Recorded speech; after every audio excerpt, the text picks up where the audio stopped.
បងប្អូននេះឥឡូវកំពុងតែស្ងោរហើយបងប្អូននេះស្ដែកដី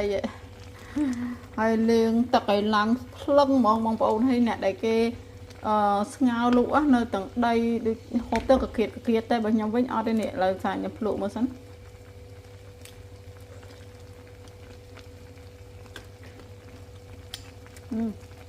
ដាក់អំបិលទៀតដល់អត់សិតតន់ប្រៃឆ្ងាញ់ហ្នឹងរៀងប្រៃទៀតឆ្ងាញ់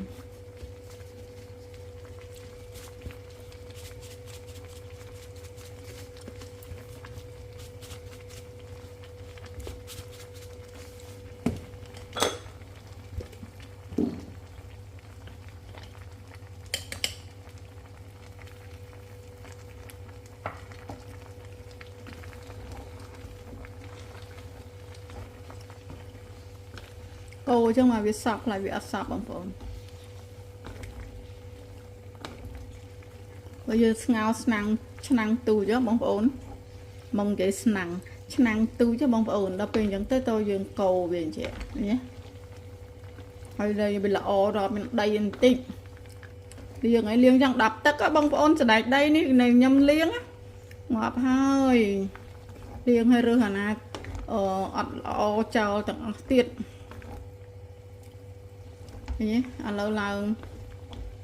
ល្អមកតែយើងកូរចឹងបានវាសក់បងប្អូន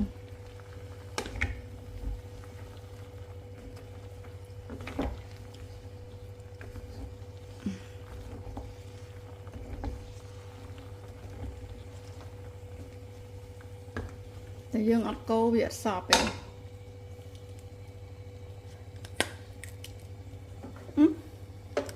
ចង់ភ្លក់មើលវាប្រៃណា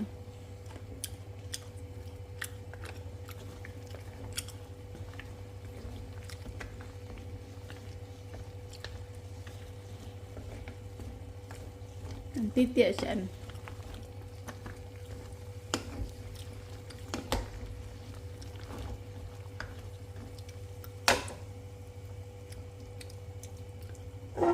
ដាក់ហើយ10នាទីទៀត